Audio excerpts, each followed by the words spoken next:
friends, welcome to the introduction of the series on Patanjali Yoga Sutras.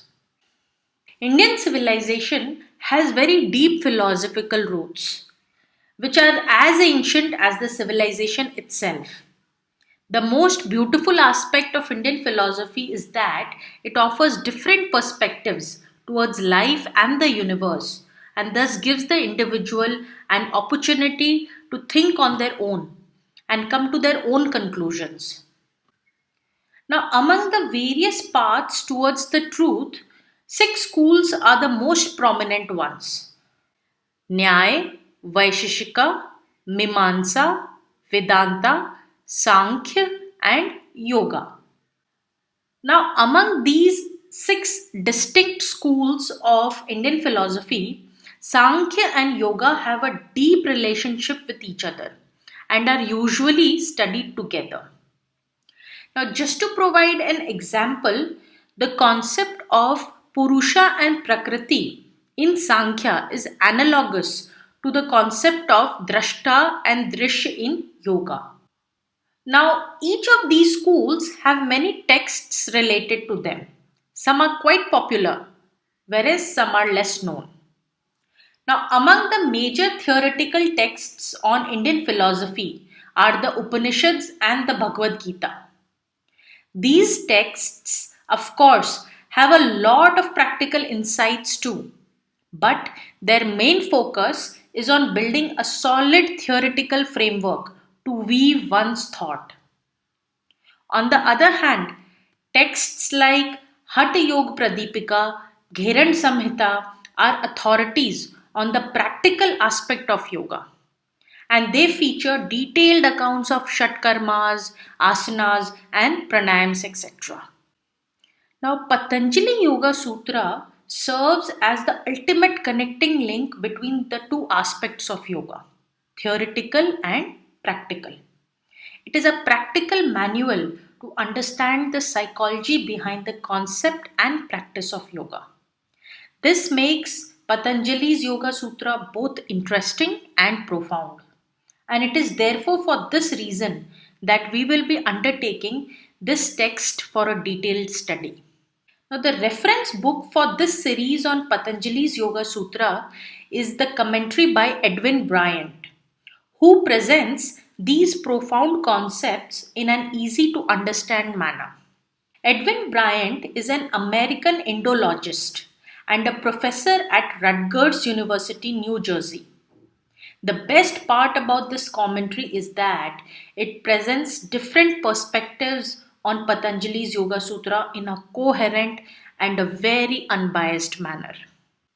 Now, with a total of 195 sutras segregated into 4 chapters, Patanjali Yoga Sutra is the most concise text among all the texts in Indian philosophy.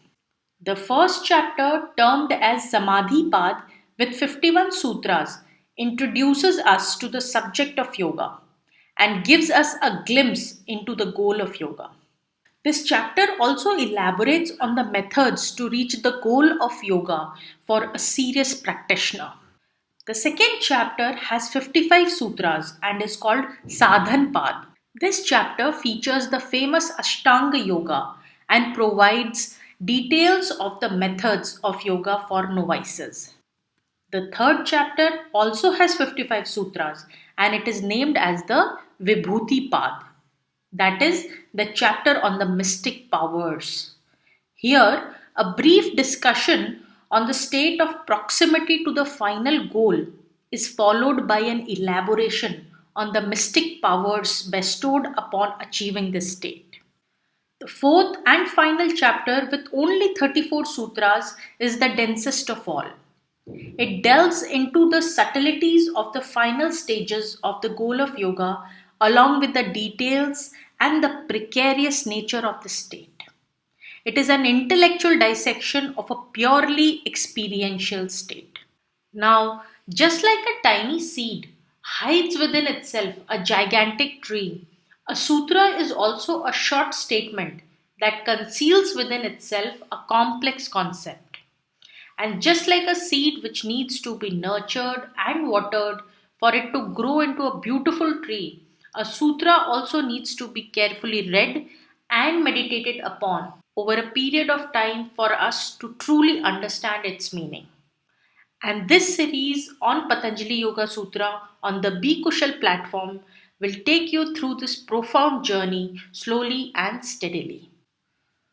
Now, due to various foreign invasions over the last 1,000 years, study and practice of yoga had become limited to a few individuals in various parts of our society.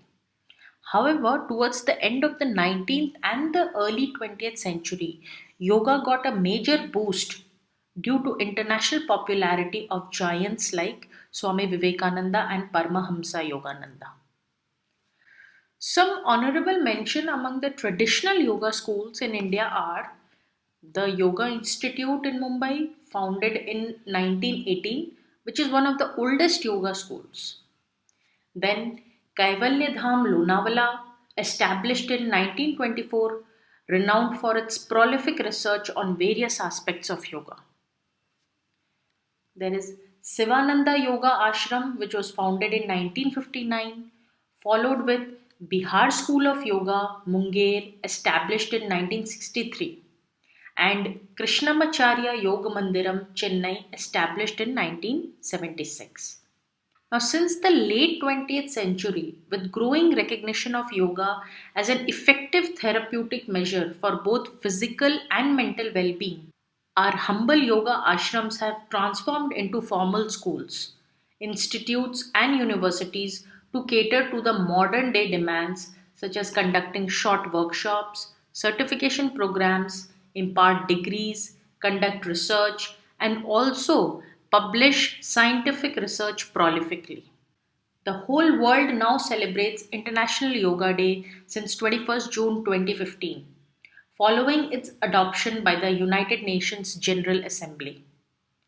Now, with this introduction to yoga in general and Patanjali Yoga Sutras in particular, let's begin our journey by taking each sutra one by one and delving into its meaning and practical implications for our spiritual practice.